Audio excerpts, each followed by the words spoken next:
ہمارے جنگلات جو ہماری معیشت، معاشرت، زراعت کا سب سے بڑا ضامن ہے۔ اگر ہم خود غرض اور فقط نفع نقصان کے سوچ سے بالا تر ہو کے سوچیں، ہمیں اندازہ ہوگا کہ ہمارے جنگلات ہمارے لیے کس حد تک ضروری ہے۔ دکھ ہوتا ہے جب یہ ہرا سونا کسی حادثے کا شکار ہوتا ہے جسے بننے میں ہزاروں سال لگتے ہیں اور برباد ہونے میں صرف ایک پل۔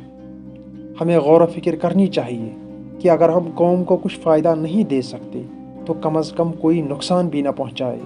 سیر و تفریح، پکنک، ٹریکس ہر ایک کا حق ہے، بے شک ہر کوئی جائے، مگر خدا را ہمیشہ اس بات کا خیال رکھے، دھیان میں رہے، جب کبھی آگ جلائے کھانا پکانے کے لیے، باربیکیوز کے لیے، جس کے ہم کشمیری دیوانے ہیں، جن باربیکیوز پہ ہم جیسے پاگل ہو جاتے ہیں، ہمیشہ دھیان میں رہے، کبھی بھی سوکھی گھاس سوکھے پیڑوں کے نزدیک نہ جلائے، اور ہمیشہ آخر میں آگ کو اچھی طرح پانی سے بجھائے۔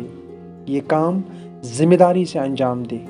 ایک چھوٹی سی غلطی، ایک چھوٹی سی لاپرواہی ایک بڑے سانحے کی وجہ بن سکتی ہے، ورنہ یہ نہ ہو کہ لمحوں نے خطا کی، صدیوں نے سزا پائی۔ حالیہ اس ناگہانی آگ کی آفت میں ایک چیز ابھر کر آئی کہ ابھی ہم ماحولیاتی ذمہ داری کی اعلیٰ سوچ سے کوسوں دور ہے۔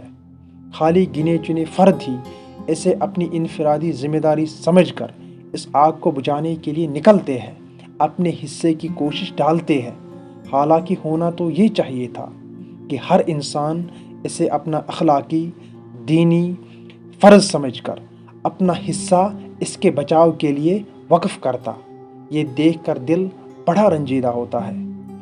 میری عرض التجا یہ ہے کہ کسی بھی جگہ اگر خدا نخواستہ آگ کی واردات کی خبر پہنچے، براہ کرم اپنے حصے کی ذمہ داری جان کر اس آگ کو بچانے کے لیے فارسٹ ڈپارٹمنٹ کی مدد کے لیے صفِ اول میں کھڑے ہو جائے۔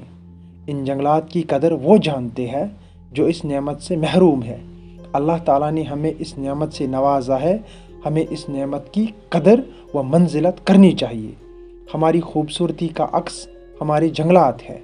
اگر ہم ان کو بچانے میں ناکام ہوئے، یاد رکھنا سون کشیر آسہِ دُنیاہٕچ ساروی کھۄتہٕ گرم ریاست۔ نہ پے روٗد نہ پے شیٖن، تمیُک مطلب سون زراعت گژھِ تباہ و برباد۔ خدا بچٲیِن تمہِ حالت نش۔ ذمہ دار تو وقت وز مددگار بنیو۔ بس آخر میں حضرت شیخ العالم کے الفاظ دہراؤں گا، ان پوش تلی ییٚلہِ ون پوش۔ جب جنگلات سلامت ہے، ہماری زراعت، ہماری ثقافت اور معیشت سلامت ہے۔